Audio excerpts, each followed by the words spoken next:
Most of the work I do is boring.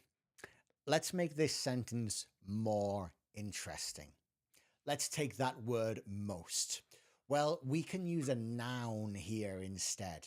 How about the majority of the work I do is boring?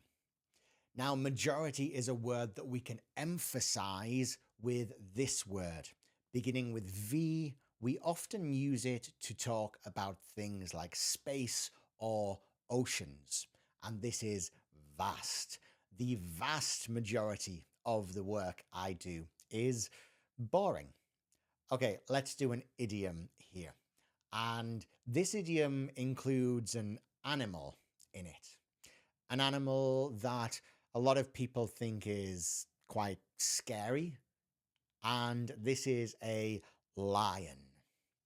And this phrase, this idiom, is the lion's share. So the lion's share of the work I do is boring means most of the work I do is boring. So there we go. If you use the word most, then maybe you could consider using majority, vast majority, or even the lion's share.